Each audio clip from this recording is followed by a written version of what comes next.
Our ultimate goal in this lesson is to talk about derivatives of logarithmic functions, but before we jump into that, it's probably a really good idea to go back and review some log properties from algebra. And the reason for that is that simplifying log functions before differentiating can quite often make the calculus simpler, and in some cases much simpler. So it's definitely worth our time to go back and look at some of those properties that might make the calculus easier. So before we get to our ultimate goal, let's just pause and talk about the algebra of log functions that you've covered in previous courses. We can't reteach the course, but I do want to point out that in any algebra course that you've had as a prereq, you've covered logarithms and you've come up with these properties and you've used them before and you've worked with them before, but you may not be as familiar with them on the top of your mind as you should be. So I just want to go through these very briefly and remind you that you have to bring these back to mind if you want to make the calculus much easier. One of the basic facts is that when you write the log of x base b equal y, that's equivalent to an exponential equation, b to the x equal y. And you spent some time in previous algebra courses with problems that tell you to change from one form to the other. You also came across the irrational number e, which is about 2.71828, similar to pi in that it's irrational and it has an infinite decimal representation, which is why we use a symbol for it. You're also familiar with the fact that you can use that number e as the base of a logarithm. And when we say a logarithm of x base e, we often shorten that to just ln x. So anytime you see ln, you can think of that as a logarithm base e. Extremely useful properties. Get these back in your mind. The log of a product is the sum of the logs. If it's base b, or if it's base e, which uses the ln notation. The log of a fraction is the log of the numerator minus the log of the denominator, again, whether you're using log base b notation or natural log notation, the ln. If you take the log of something to a power, the power can be brought out front. Again, whether you're using the notation log base b, where b could be any positive number base, or if you're using the ln, which is base e. Again, these are very useful in simplifying some of these expressions before differentiating, which makes our life easier, at least the calculus part easier. And I'm going to end this pre-discussion about properties of logs with some just basic facts that if you have them in your head at your disposal, it's going to make your life so much easier. First of which is that the logarithm of 1 is always 0 no matter the base. And again, if that base is e, you could write that same property as ln of 1 is always 0.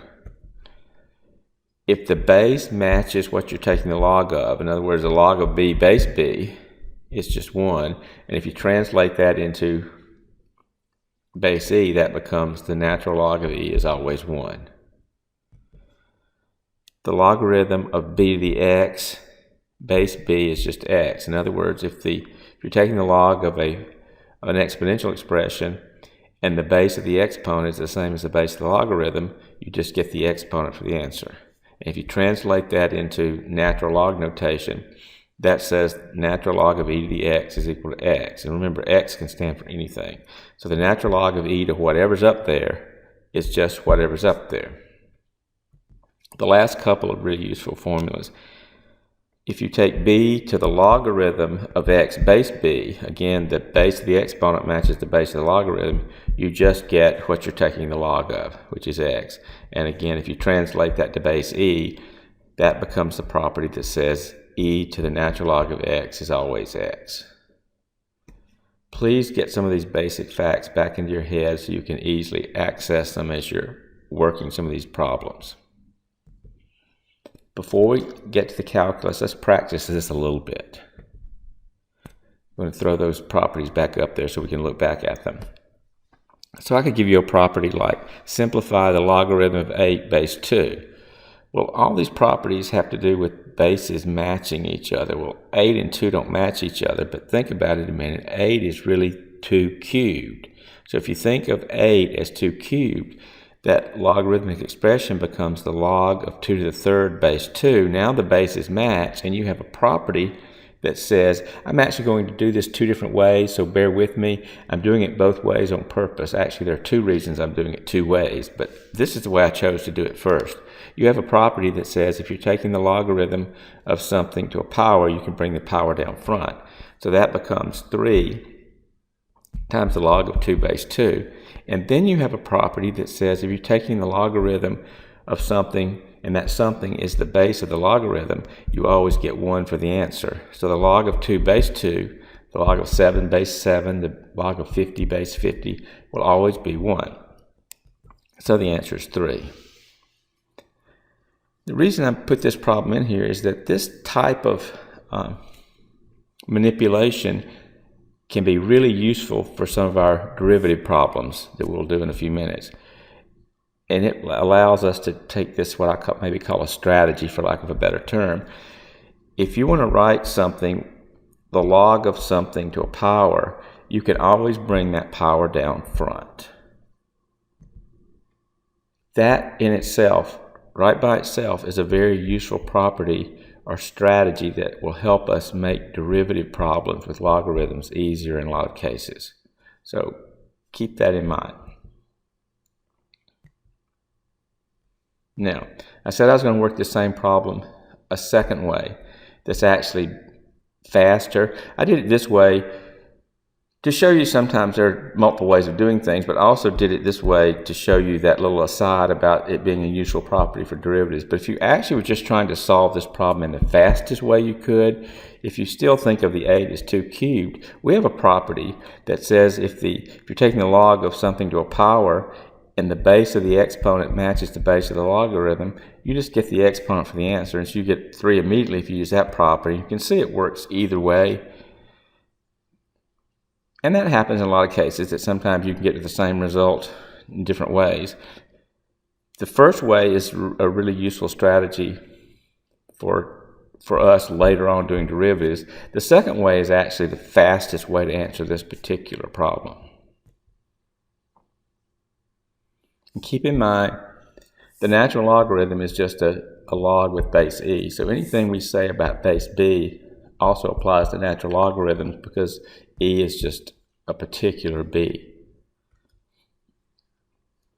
How about this? Simplify the natural log of e to the third. Again, we have a property that says when you're taking the natural log of e to a power, the answer is just the power. How about this one? Simplify the natural log of the fifth root of e. Well, we don't have any properties that deal with radicals, but we can think of the radical as a fractional exponent. We've been doing that. So if you think of that the fifth root of e as e to the 1/5, now the property that says the natural log of e to the x is x applies, and you can see that the answer is just 1/5. It would benefit you a lot to go back and think about these and make sure you have them in your head before you start the calculus material that we'll get to shortly. How about this? Write the log of x times the square root of x minus 1 base 2 as a sum. If you look back, there's a formula involving a sum, and it says if you take the log of a product, you get a sum.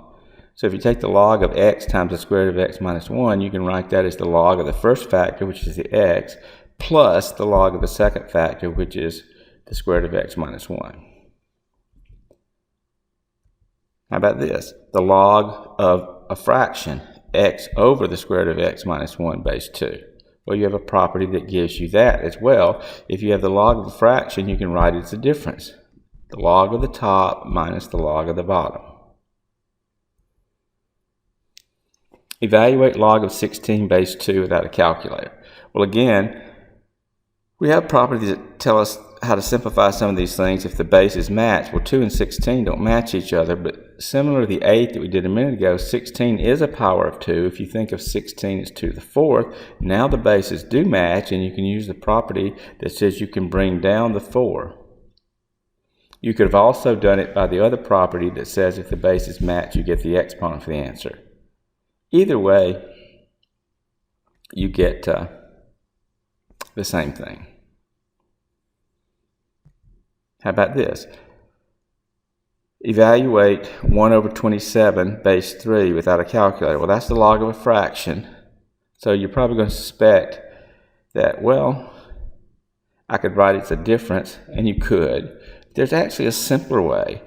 27 and 3 are not the same, but 27 is 3 cubed. So what if I wrote that as the log of 1 over 3 cubed base 3, and then change that 3 to the third to 3 to the minus 3 by pushing it up to the numerator, and that would change this whole thing into the logarithm of 3 to the negative 3 base 3, and now the exponents match up.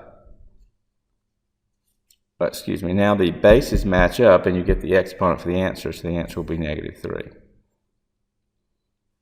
Go back and practice these and look at them. Write them down, see if you can work them out, and make sure you understand them. You can come back here and confirm that you're doing them right, and get these back into your head. These properties will help you with the calculus that we're about to get into. Speaking of which, let's start the calculus. Everything we've done up to now is just a review of some of the algebra of logarithms. It has nothing at all to do with calculus. Sometimes students get confused and they do all this algebraic manipulation to something, and they forget that they have not done any calculus yet, and they just stop. But if there's a calculus problem, you have to do a derivative, something like that, and you've only done the algebraic manipulations, you're not through. You've just gotten the problem into a shape so that you can do the calculus. So be careful when you're doing these problems to not think you're done when you've just done the algebraic manipulation that allows you to do the calculus. And you'll see what I mean. I'm just going to go ahead and put out the derivative rule that you'll be using. The derivative of the natural logarithmic function, and again, in calculus, we basically use base E. Sounds kind of funny to say it that way, but we typically use base E because it makes our calculus formulas much simpler. So we'll most of the time use natural logarithms because they just make the calculus formulas come out easier. And the first derivative formula stated in terms of natural logarithms says the derivative of the natural log of u is equal to 1 over u times u prime as long as u is greater than 0. Remember, you can't take the log of a negative number or 0. So whatever you take the log of has to be positive. And so this u greater than 0, you don't have to necessarily write it down every time you write this rule down, but you have to keep in mind that you cannot take the derivative, you cannot take the logarithm of 0 or a negative number. They have to be positive. But the basic idea is the derivative of the natural log of something is 1 over that something multiplied by the derivative of that something. Now, most of the time, I like to write that formula slightly differently. And I like to write it this way. If you think of u prime as u prime over 1 and then multiply top times top and bottom times bottom, that formula can turn into something to me that's easy to remember. It's just u prime over u. So the way I like to use this formula most of the time is think of it this way. The derivative of the natural log of u is the derivative of u over u.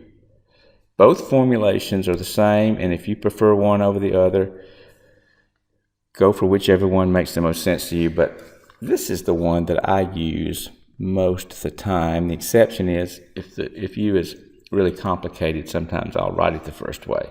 But as long as u and the derivative of u are fairly simple, u prime over u is the way I like to think of this. As always, this u is thought of as being a function of x or whatever the variable we're differentiating with respect to. In this case, we are differentiating with respect to x. U is thought of as a function of x, but if u is just x, you can write that formula without the chain rule kicking in. And if you really are taking the natural log of just x, the formula is even simpler. It's just 1 over x, because the derivative of x is 1. So if you wrote x prime over x, the derivative of x would be 1, and you just get 1 over x. So if u is a true function of x, you have to think of it like this. If it really is just x, the derivative of natural log of x is 1 over x. Okay, so that's the formula, one of those two variations that we'll be using to do these problems in this section. So, jumping right in, first one is to use the derivative formula to find the derivative of f of x equal the natural log of the quantity 2x squared plus 4. It's not hard to figure out what to do. You're going to think of that 2x squared plus 4 as being the u in the formula, and then you go back to this formula up here and you write u prime over u. Well, u prime is the derivative of 2x squared plus 4, so it's the derivative of 2x plus 4 over 2x squared plus 4. The derivative of 2x squared plus 4 over 2x squared plus 4. Well, the derivative of 2x squared plus 4 is just 4x, so the answer is the derivative is 4x over 2x squared plus 4. See how simple this is? You really don't even need to put that step in there. You can go straight to the answer. The derivative of the natural log of 2x squared plus 4 is the derivative of 2x squared plus 4, which is 4x, over 2x squared plus 4. How about this one? Well, this one has a little complication because you have a natural log of x in it, but the natural log of x is one factor. This is really a product rule problem where x is like the u and the natural log of x is like the v, and when you get to the point where you're taking v prime, that's when this derivative of the natural logarithm formula kicks in. But overall, this is a product rule problem.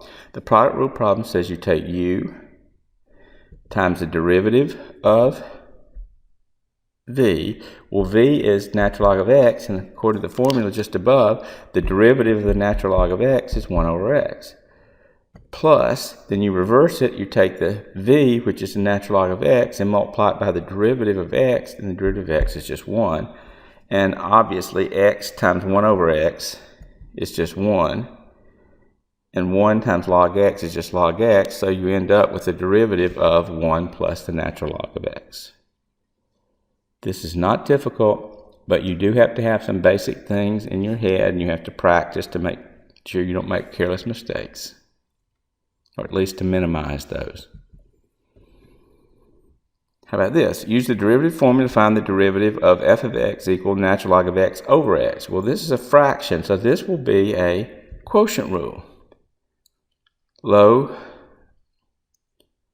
times the derivative of high minus high times the derivative of low over low squared. So that's low, which is x, times the derivative of high, which is natural log of x, minus high, which is natural log of x, times the derivative of low, which is x, and then over low squared, which would be x squared. And of course, the derivative of natural log of x is 1 over x. And the derivative of x is just 1, so you end up with x times 1 over x, which is just 1. And 1 times log x is just log x, so you end up with 1 minus the natural log of x over x squared.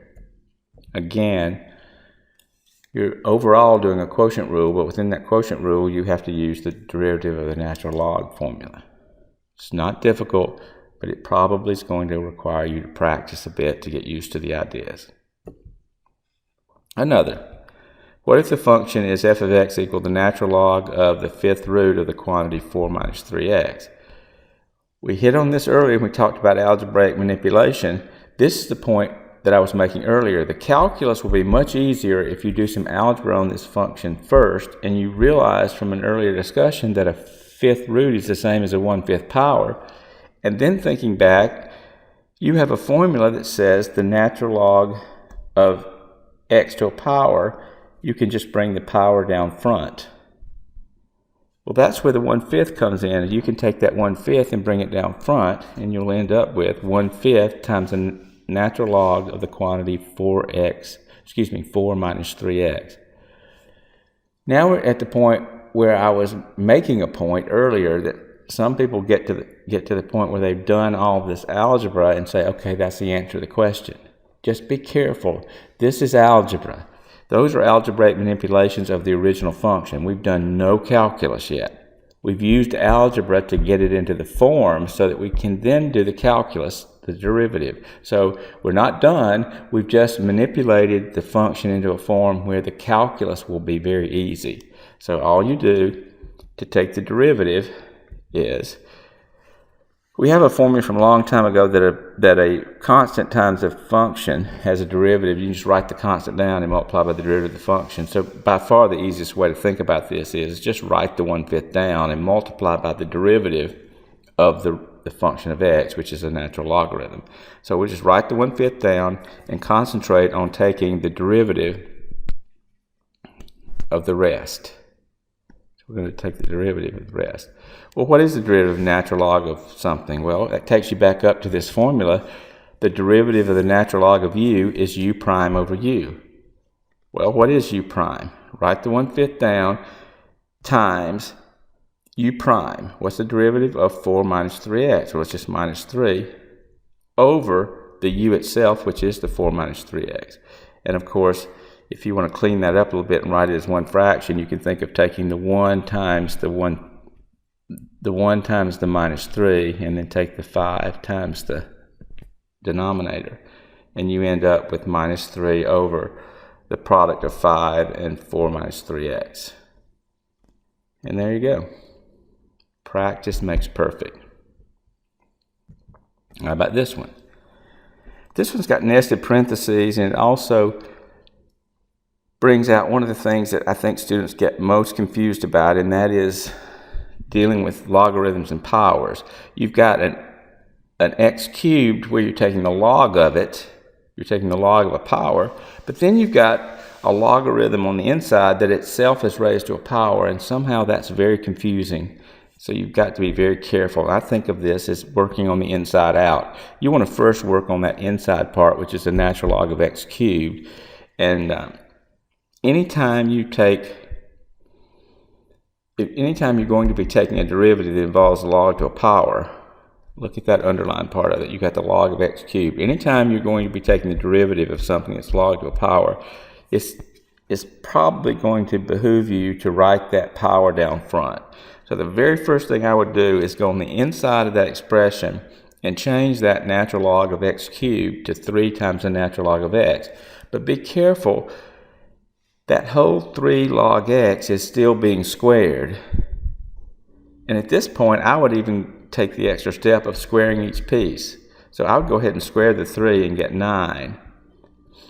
And then you've got the natural log of the quantity x all squared. Now keep in mind, you've learned this in algebra before, but bears repeating. If you take the natural log of x and square it, that is not the same thing as squaring x and then taking the natural log of it.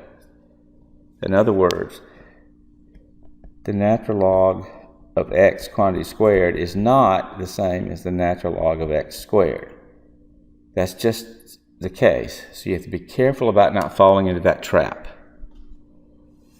But assuming you're okay with that, now you've finished the algebra. Again, we haven't done a derivative yet. We haven't done any calculus. We've done an algebraic manipulation of the original function that puts it in a form that makes it easy to take the derivative of. And as I said before, we're ready to take the derivative, and if you've got a number times a derivative, if you've got a number times a function of x, the easiest way to think of that derivative is just write the number down and then take the derivative of the function of x.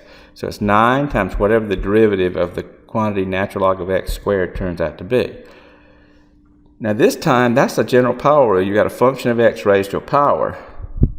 So the general power rule says you bring the 2 out front, you reduce the power from a 2 down to a 1, you take 1 away from the exponent, and then you write the base down, and then the general power rule says then you take the derivative of the inside. Well, the inside is the natural log of x, so now you're going to multiply that by the derivative of the natural log of x.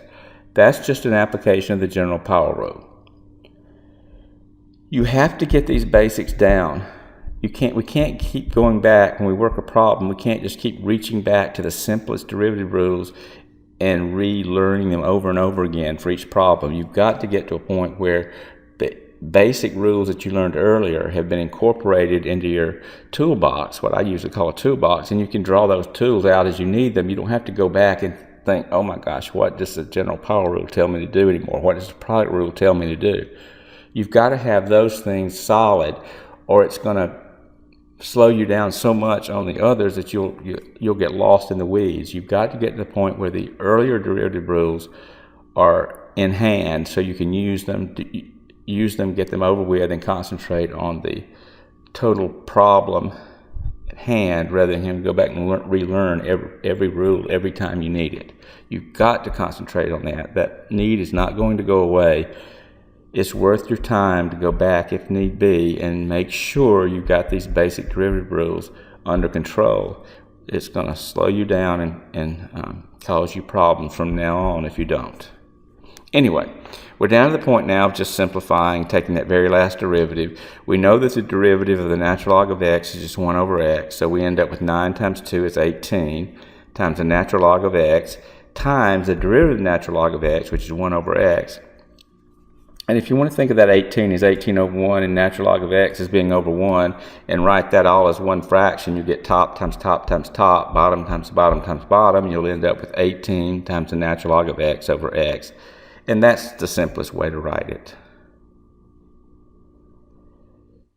You're going to find in this course is that once you get the basics in hand from earlier, if you've really got them in hand, the new stuff becomes simpler. If you keep going back and having to rethink about the things that you learned earlier and you really didn't learn them very well, it's going to keep clogging up the system and you'll get slower and slower and slower and more confused. You have to get these early rules down in hand, ready to use at a moment's notice without having to go back and slog back through, well, what does that rule tell me to do again? You've got to go back and get good at this basic stuff, or you're going to get stuck.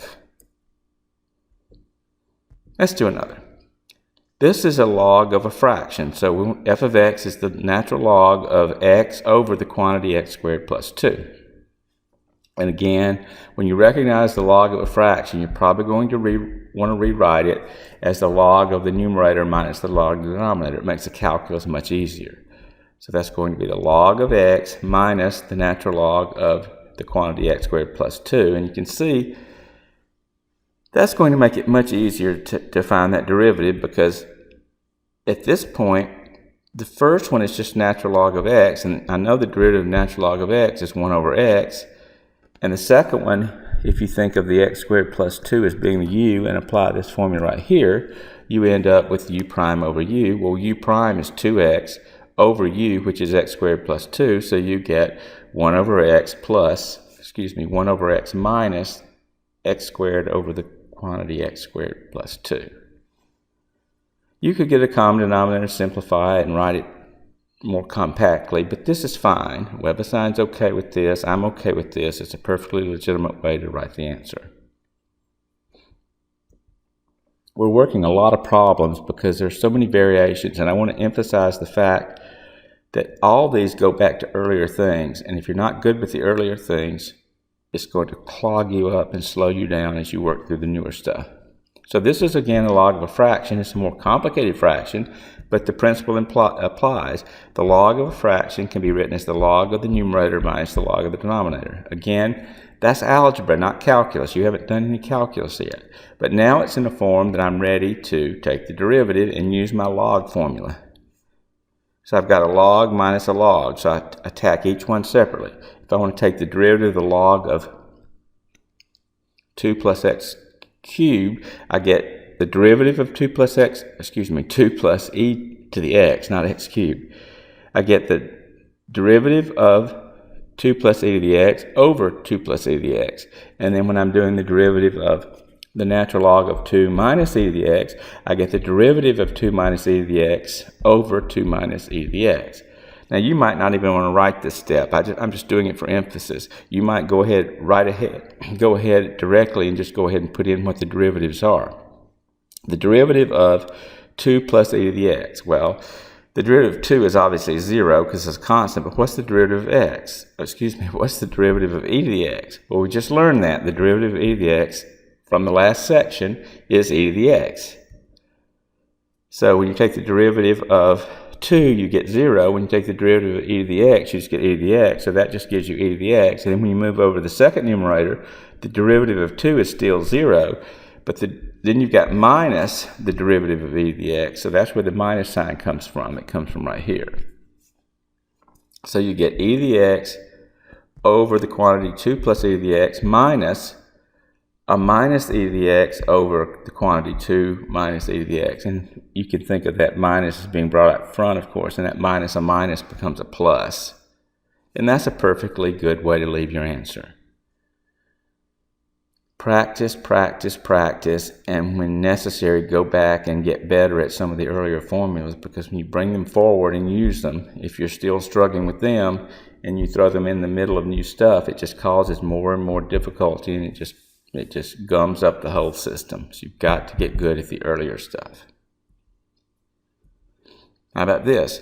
Find the derivative of f of x equals x times the natural log of e to the power of x to the fifth. Now that looks horrible, but there's a trick that makes this problem so easy, because this is the natural log of e to a power. Forgetting about the x for a minute in front, the second part is the natural log of e to a power. You've got something that tells you that can be simplified. You've got that property that says the natural log of e to a power is just a power. And anytime you're using the same variable in the formula in the original problem, this problem's got x's and this formula has x's. If it helps you, you can think of the x as being a u. It doesn't matter. You can let the letters be anything you want to. But the point is, the natural log of e to any power, the answer is just the power. Well, this second factor here is the natural log of e to a power. So the answer is the power. But that x is still sitting there. So this x is still sitting there.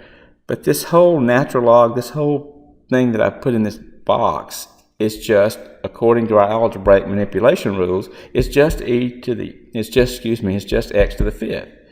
Well, that's wonderful. The whole logarithm goes away. So this problem had a logarithm in it and an exponential in it. But because of the way it was set up, the whole natural log and exponential just cancel each other out, and you end up getting rid of the logarithm and the exponential all in one fell swoop, and all you're left with is x times x to the fifth, which we all know is x to the sixth. Again, don't celebrate too early. We haven't done any calculus yet, but we've used algebra to simplify the formula, first of all, but it happens to, in the process, get rid of all the natural logs and exponentials, so you're just back to doing a simple derivative as you learned way long ago. It's just a plain old power rule. If f of x is x to the sixth, the derivative is going to be 6x to the fifth. So that problem that initially looked pretty horrible turned out to be one of the simplest problems we've worked yet, and that comes from knowing your properties of your algebraic properties relating logs and exponentials.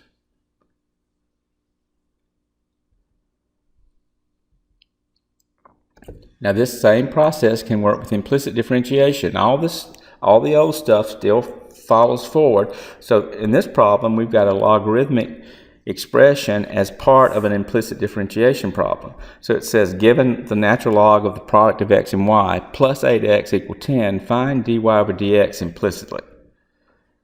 Well, I know the log of a product can be written as a sum, and that's been helpful in past problems we've dealt with these logarithms and taking derivatives. I'm going to do it again. I'm going to write the log of x times y as being the natural log of x plus the natural log of y. And of course, the plus 8x equal 10 is still there. Now I just take the derivative term by term. I know the derivative of natural log of x. I know the derivative of natural log of y. I've got those formulas above. I know I can take the derivative of 8x, and I know I can take the derivative of 10. So if I can do those 1, 2, 3, 4 derivatives, I'm home free. Well, what is the derivative of the natural log of x? Well, it's just 1 over x. What is the derivative of natural log of y? Well, y is a function of x, just like that u here, so it's going to be, instead of u prime over u, it will be y prime over y. What's the derivative of 8x? Just 8. What's the derivative of a number? 10's a number. A constant 10, derivative is 0. Now I just want to solve for y prime. probably the easiest way to do it is just multiply through by the LCD. You've got an x and a y in the denominator, so if you multiply both sides of the equation by x over y, when you take the x over y and multiply it by 1 over x, the x's cancel and you're just left with a y. When you multiply the x over y times the y prime over y, the y's cancel and you're left with x times y prime. And then when you multiply the 8 times the xy, you get 8xy. So when all is said and done, you get y plus xy prime plus 8xy equals 0, because xy times 0 is 0. And if you want to think of this as just multiplying everything by xy, however it takes for you to get that, in this case the x's cancel, in this case the y's cancel. And now I want to solve for y prime, so I want to move everything that doesn't have a y prime in it to the other side. And then I want to divide by the x, so I get y prime by itself. And if you divide both sides by x, you end up with y prime equals a fraction. The numerator is minus y minus 8xy, and the denominator is x. It's not so bad if you understand the basics and you don't forget the things you learned earlier, and you can follow them forward. These problems with finding an equation of a tangent line, we've been doing them for a long time now. It just so happens that this function has a natural log in it. It also happens that the second term of that function is a product. The 3x is like the u and the natural log of x is like the v, so I know the product rule is going to fall in here. So when I take the derivative of 2, I get 0, but when I get to the 3x times the natural log of x, I've got to use the product rule. So that'd be u, which is 3x, times the derivative of natural log of x is 1 over x, plus, then I reverse it, natural log of x multiplied by the derivative of u, which is 3x, and the derivative of 3x is 3. So the x's cancel, the 0 goes away, the x's cancel and leave you with 3 in the next term, and then you typically put the 3 in the front, typically put the number in front just to make it look better, and you get 3 plus 3 times the natural log of x. That's the derivative. Why did we do the derivative? Because we want to find the equation of a tangent line, and an equation of a tangent line involves a point and a slope, and the derivative tells us the slope. So we've got to take the slope we just found, we've got to take the derivative we just found, think of it as a slope, and plug in the values they gave us at the particular point. Well, at the particular point, this is like the point x of 1, y sub 1. So x of 1 is 1. So you want to plug a 1 in for the x. The x needs an input, and the 1 is the x value. So you end up with 3 plus the natural log of 1, and then you got to say, oh, aha, remember the natural log of 1 is always 0. So I end up with 3 plus 3 times 0, which is 3 plus 0, which is 3. So the slope of this tangent line is going to be 3, and I know the point is 1, 2, so I go to the point slope form and I plug everything in. I plug a 1 in for x sub 1, I plug a 2 in for y sub 1, and I plug 3 in for the slope. And that gives me y minus 2 equals 3 times the quantity x minus 1. If I multiply the 3 through on the left, I get 3x minus 3, and if I add a 2 to both sides, I end up with the equation of the tangent line at the point 1, 2 being y equals 3x minus 1. It's the same thing we've been doing earlier. It just happens to have a log in it, so it comes into play. The new derivative rule for log comes into play at some point during this process. Let's end with one more example. It says find all the relative extrema of the function f of x equal x squared over 2 minus the natural log of x. Well, again, the x squared over 2 is, I've said this before, but I'll say again, is better thought of as 1/2 times x squared, but even more importantly, you can't take the natural log of a negative number or 0. So whenever you've got the natural log of x in a function, you know that the domain has to be greater than 0. You cannot plug a negative number or 0 into the natural logarithm. So just as soon as I see that natural log of x, I know the domain starts for things greater than 0. So putting those two things together, instead of think of that as dividing by 2, it's probably better to think of it as multiplying by 1/2. And then keep in mind, you don't have to do anything with it right now, but keep in mind that the domain's going to have to be restricted to x greater than 0 because you're taking the log of x. Otherwise, just take the derivative. The power rule says you take the power times the coefficient, so 2 times a half is just 1. Bring the 2 down by 1, so it becomes just an x to the 1, which is just x. And the derivative of the natural log of x is 1 over x. We've done that a bunch of times now. Then you want to set that equal to 0.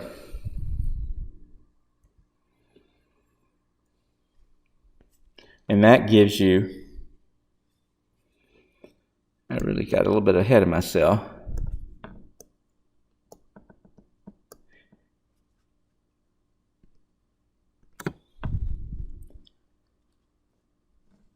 That gives you x minus 1 over x equal to 0. And then you want to multiply through by x. And when you multiply x times x, you're going to get x squared. And when you multiply x times 1 over x, you'll get 1. And then 0 times x equals 0. So I got a little ahead of myself there.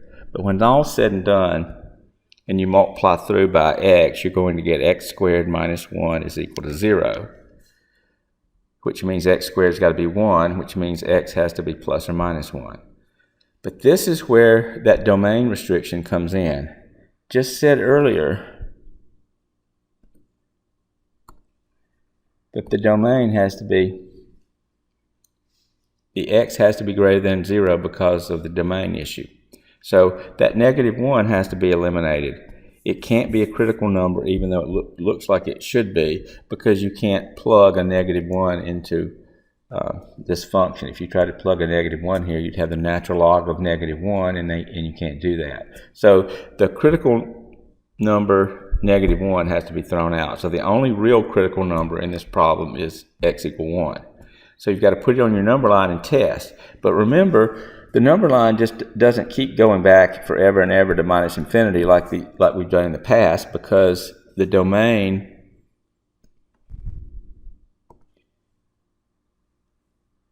starts for numbers bigger than 0, so it literally has to begin after it gets to 0. So for this particular problem, you can't take a 0 or anything that way, so you have to eliminate everything back here. So the number line for test values has to start at numbers past 0. So what that tells you is when you're doing a test value to the left of 1, you can't choose 0 because you can't take the natural log of 0. So why not just take a half? A half is between 0 and 1. You can't take 0 because you can't take the natural log of 0. And then you can pick any number you want on the right bigger than 1, so why not choose 2? So I'll use the test values of 1/2 and 2.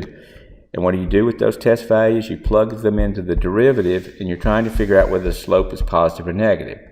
Well, when you plug a half into the derivative, remember, here's the derivative. When you plug a half into the derivative, you get a half minus 1 over a half. Well, dividing by a half is like multiplying by 2, so 1 over a half is 2, so you end up with a half minus 2. Well, since 2 is bigger than a half and you're subtracting a half minus 2, you're going to get a negative number. So for values to the left of 1, bigger than 0, but to the left of 1, you get a negative slope, which means it's going down. Then you take your test value to the right of 1, I chose 2, plug 2 in, and you get 2 minus 1/2, and 2 minus 1/2 is positive. So to the left of 0, to the left of 1, but staying to the right of 0, the function's decreasing, and after you pass 1, it starts up again. So that means you have a relative minimum at x equal 1. In particular problems when you're doing homework, sometimes they want 1 as the final answer. Sometimes they'll want the y value. They'll say, what is the y value at wherever the x is that gives a minimum? So it just depends on how the problem is worded, is which answer they want. But the x value is 1. If you want to know what the actual y value corresponding to that x value is, you have to plug it back into the original function. Remember, when you're doing y values, you always go back to the original function. So if you want to know what that minimum value is, that minimum y value is, you plug 1 in the original function, and remember that the natural log of 1 is 0. So you end up with a half. So the point 1, 1/2 is the point where the relative minimum occurs. And you have to read the particular problem on the homework. Do they want the x value for the answer? Do they want the y value for the answer? Do they want the whole point for the answer? And the problem will give away the way the answer needs to be written. So I've worked every variation of these things, almost everything I can think of, and it all comes down to making sure you're solid on the old stuff, that you can put those things, those old rules, into what I call a toolbox, and you can bring them out as need be. And then we're learning new rules to add to the toolbox. But if you're still weak on the old rules, it's going to bog you down with the new stuff. So please don't neglect the old stuff if you don't feel solid with it. It's worth your time to go back and get good at the stuff that we've covered earlier, because it keeps coming back. So practice, practice, practice, and go back and practice older stuff if you need to practice older stuff.